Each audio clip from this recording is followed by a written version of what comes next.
안녕하세요. 뉴스반장입니다. 나는 오늘 기꺼이 친일파가 되렵니다. 친일파가 되렵니다. 친일파가 되렵니다. 세계 최강의 청나라 군대가 말을 타고 달려올 것을, 쳐들어올 것을 대비하지 않은 조선의 무기력과 무능력이 문제였던 것입니다. 일본의 사과 참회를 우리가 요구하고 구결할 필요가 없습니다. 그것은 그들이 진정한 의미에서 구원의 길로 나아가기 위해 너도 나도 친일파가 되겠다고 나서고 있는데요. 단체로 어디 가서 친일 매국 교육이라도 받는 모양입니다. 안 그러고서야 어떻게 윤석열 정부에서 유독 이런 친일파들이 갑툭튀하고 쏟아져 나올 수 있는 걸까요? 대스타가 될 줄 몰랐다는 3.1절날 세종시의 일장기를 개항했던 목사, 악을 쓰는 한국, 무식한 대법관이라며 일본을 두둔하고 나섰던 윤석열 대통령 40년 지기 친구이자 민주평화통일자문위원회 사무처장 석동현, 유행처럼 번지고 있는 너도 나도 친일선언에 나도 기꺼이 친일파가 되겠다고 나선 김영환 충북도지사까지 어쩌다가 나라가 이 모양 이 꼬라지가 되어버린 걸까요? 대통령 하나 바뀌었을 뿐인데 눈 떠보니 검찰 독재 공화국, 다시 한번 눈을 감았다 떴더니 친일 공화국이 되어버렸습니다. 그래도 대한민국 수구보수가 이 정도는 아니지 않았나요? 나라가 아주 작살이 나고 있습니다. 우리 당 지도부는 지금 이 순간부터 1분 1초도 허투루 사용하지 않고 내년 총선 준비에 나서야 하겠습니다. 반드시 압승해서 민주당에게 빼앗긴 국회를 되찾고 대한민국의 미래를 다시 만들어야 하겠습니다. 정치는 국민이 먹고 사는 문제를 해결하는 것입니다. 첫째도 둘째도 셋째도 민생입니다. 물가 문제, 일자리 문제, 집값 문제, 수출 문제, 모든 경제 지표들이 그다지 좋지 않습니다. 잘못된 정책을 펴면 그 후유증이 2, 3년은 가는 법인데 민주당 정권과 문재인 정권이 남겼던 반민생법, 반경제법 탓에 윤석열 정부의 민생이 군데군데 발목 잡히고 있습니다. 그렇다고 마냥 국정을 망친 민주당 정권, 문재인 정권 탓만 하고 있을 수는 없는 일입니다. 우리 국민의힘 뒤에는 우리를 믿어주고 격려해 주시는 국민들과 당원 동지들이 계십니다. 그 힘을 믿고 우리 지도부부터 솔선수범해서 민생 챙기는 데 앞장서야 하겠습니다. 대한민국의 미래를 만들기 위해 당장 시급한 과제인 노동개혁 문제부터 해결하고 이어서 연금개혁, 교육개혁과 같은 국가적 과제도 차근차근 잘 해결해 나가야 할 것입니다. 뭘 기대하겠습니까? 그 밥의 그 나물, 변변상종인 거죠. 이들의 문제는 뭘 할지가 뻔히 보인다는 데 있는데요. 그냥 벌거벗고 뛰어다니는 민낯의 정치 집단일 뿐입니다.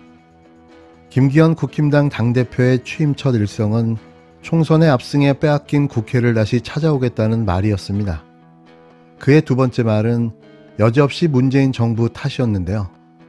묻지도 따지지도 않고 시작된 전 정부 탓, 여지없었습니다. 일제강제동원 피해자 배상 문제를 두고 발언하며 문재인 정권은 과거에만 연연하는 좁쌀 같은 근시안으로 일관했다며 아무 말 대잔치로 포문을 열었는데요. 왜 바지당 대표, 바지사장이라는 말이 나올 수밖에 없는지가 단번에 이해가 됐습니다.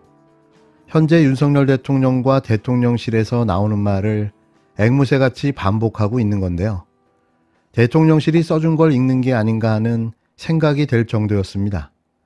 그러면서 윤석열 대통령의 제3자 변제 방안에 대해선 미래지향적인 한일 관계를 위해 내린 결단이라고 치켜 세웠는데요. 윤석열 아바타의 등장, 이건 윤 대통령이 원하는 바였습니다.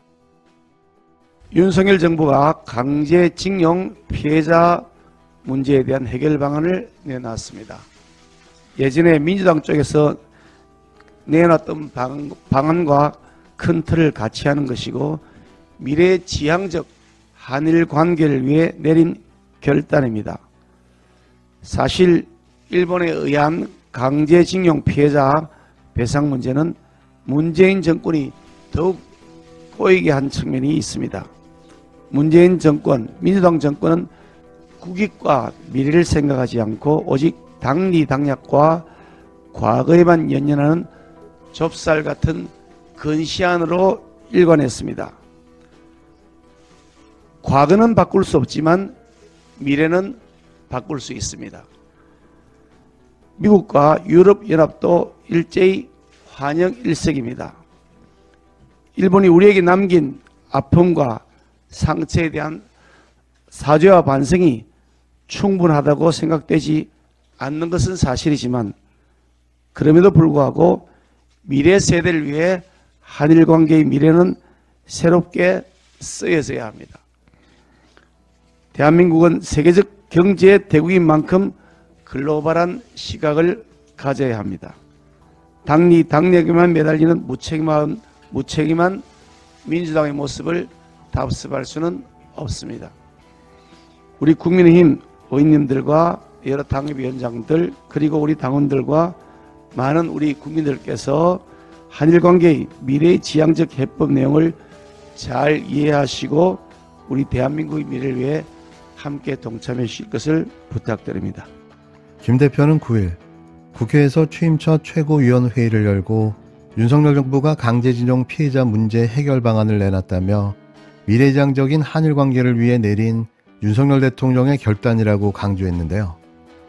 이어 일본에 의한 강제징용 피해자 배상 문제는 문재인 정권이 더 꼬이게 한 측면이 있다며 문재인 정권, 민주당 정권은 국익과 미래를 생각하지 않고 당리당략과 과거에만 연연하는 좁쌀 같은 근시안으로 일관했다고 주장했습니다.